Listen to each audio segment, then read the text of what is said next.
In this video, we'll transform a simple table of contents slide into an engaging and visually appealing design and show you how to adapt it for effective section dividers.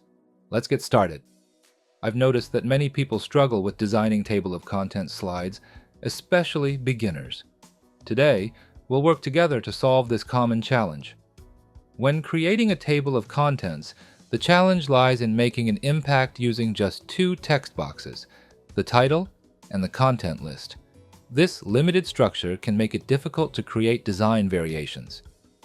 So, how should we approach designing a table of contents slide? To address this, let's first consider the fundamental purpose of a table of contents. The table of contents acts as a roadmap at the beginning of your presentation, giving your audience a clear overview of what's to come. Think of it as creating a mental map for your audience. From my experience giving presentations, audiences tend to understand and retain information much better when they can see the presentation structure through a well-designed table of contents. It's like giving them a map before starting a journey. It helps them understand where we're going and how all the pieces fit together. However, as we can see here, a text-only table of contents often fails to communicate information effectively. This is because when all text appears in the same font and size within a single text box, it lacks visual hierarchy. Without proper differentiation, chapter titles blend together into one text block. The best way to solve this problem is through visual segmentation, physically separating each chapter title. Look at this example. We've applied different sizes and contrasts to the title, chapter numbering, and chapter titles. We've also used rectangle shapes to create content spacing that distinguishes between sections. This slide uses Anton, a display typeface. Using display fonts for chapter titles instead of body text fonts is effective in table of contents pages, as it helps each chapter be recognized as an independent section heading. Furthermore, this space distribution between chapter titles can be enhanced by expanding each title block size to strengthen visual independence, as shown in this example. As you can see, the design with content spacing is much more intuitive than our first version. The structure is clearer, and you can immediately see the chapter hierarchy and flow. Notice how the increased spacing between title blocks makes everything easier to read. While our table of contents slide works well, we can make it even better by incorporating images from the title slide. This creates better visual consistency and gives your presentation a more professional look. Let me share a really useful design technique with you. In this image, notice how the ballet dancer appears through the text box as if behind frosted glass. This design style is known as glass morphism. It's a popular technique in UI design that offers an effective way to improve both readability and visual appeal when overlaying text on background images.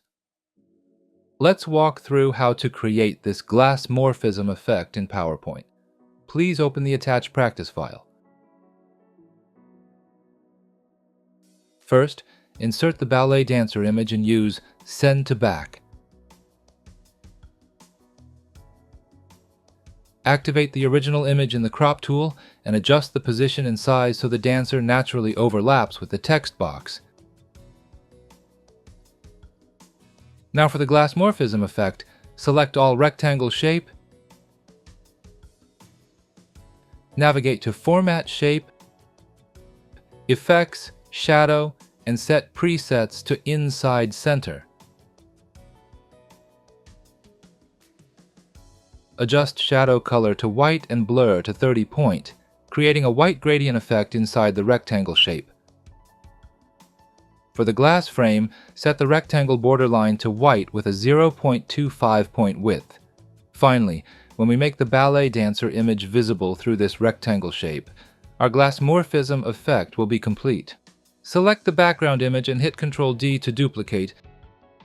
Head to Format Picture, Effects, Artistic Effects, and pick Blur.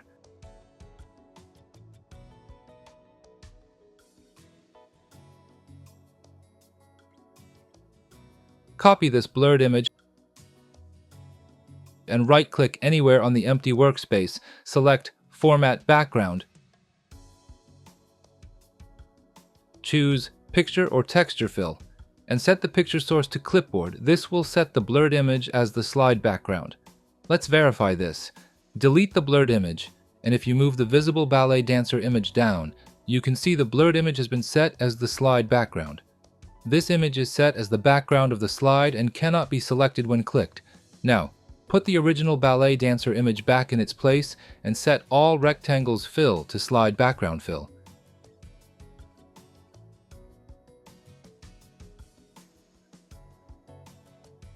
This will create a glass morphism effect as the blurred background image is projected into the rectangle.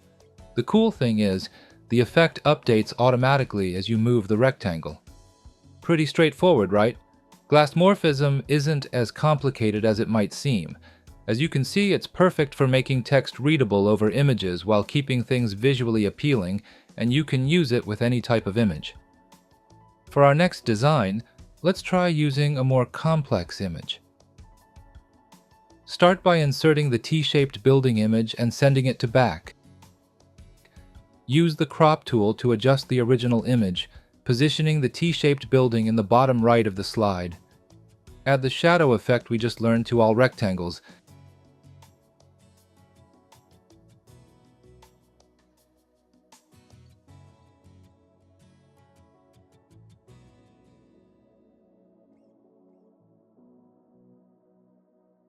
Make a duplicate of the background image with Ctrl-D. Apply the blur effect and copy it.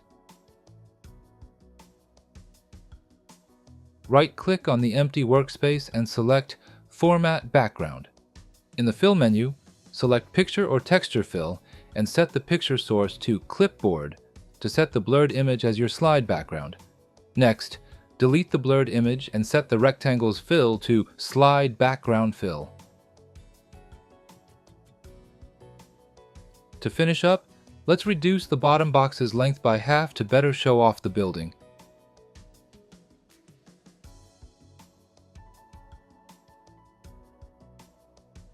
Now that we've got table of contents design down, shall we move on to section divider design?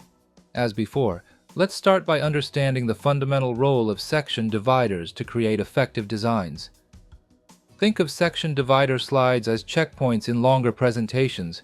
They help your audience remember where they are in your presentation and clearly show when you're moving to a new chapter. The best way to create these is to use your table of contents design as a starting point, but make sure the current chapter really stands out. For instance, in the Chapter 3 divider, we'll make the other chapters fade into the background. We can do this easily using PowerPoint's transparency feature. Let me show you how. First, duplicate the original slide in the layer pane. Then we'll set 80% transparency for text and 90% for numbering on all chapters except Chapter 3. That's the one we want to highlight.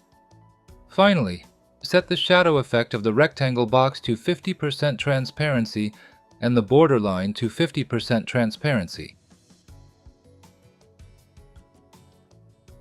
This keeps the design consistent with your table of contents while making it clear which section we're in. Here's why this design approach is so useful, especially during Q&A sessions. In professional presentations, you often need to quickly find specific slides when people ask questions. Using the table of contents slide as a navigation hub makes this super easy. As you can see, by adding hyperlinks to each chapter title in the table of contents, you can jump to any section divider with just one click. And when you add hyperlinks to the titles in each section divider, you can quickly get back to the table of contents. This makes navigating your presentation during Q&A so much easier. Let me show you how to add these hyperlinks. Right-click the text box you want to link in the table of contents slide and select the Link option. Choose Place in this document from the left menu to select your target slide with Preview window available. Let's select the Chapter 3 section divider. In slideshow mode, linked text becomes clickable on mouse over, instantly taking you to the corresponding section divider when clicked. Additionally, adding return links to each section divider slide's title creates an easy way to return to the TOC navigation hub during Q&A. Today, we've covered table of contents and section divider design in detail. To summarize, we've addressed all essential elements of professional presentations: visual hierarchy, glass morphism, and interactive navigation. Next time, we'll cover main content slide design. Thanks for your attention, everyone.